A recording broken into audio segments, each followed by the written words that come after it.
In this video, we're going to look at developing confidence interval for the difference in two population proportions.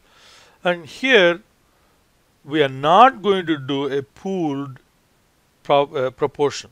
We're not going to pool the samples because we were able to pool the sample only because in the hypothesis testing case, we were testing whether the two population proportions are equal or not.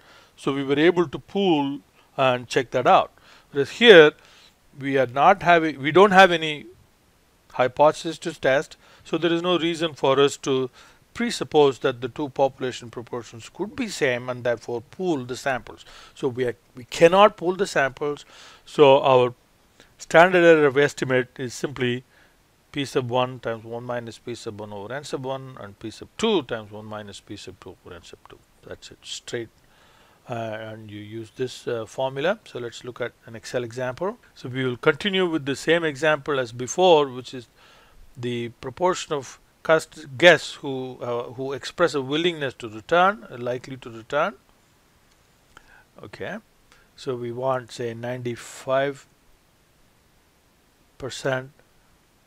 confidence interval for pi sub 1 minus pi sub 2. So p sub 1 minus p sub 2 will be, so we have p sub 1 minus p sub 2.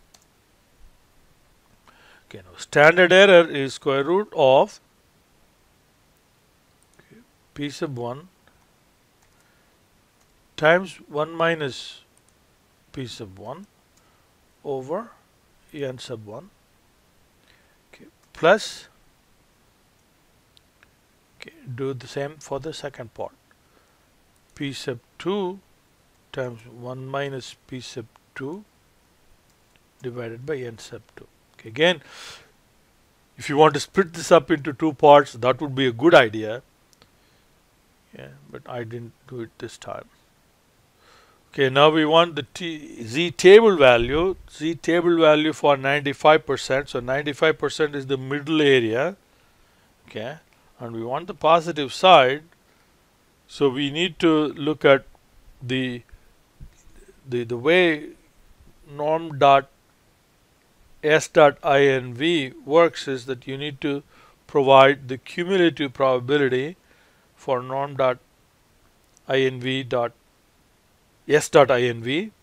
So you take the 95%, the 1 minus alpha, okay, and then you have to add half of the tail. So you know the lookup value. So maybe it's a good idea to calculate the lookup value separately. So the lookup probability here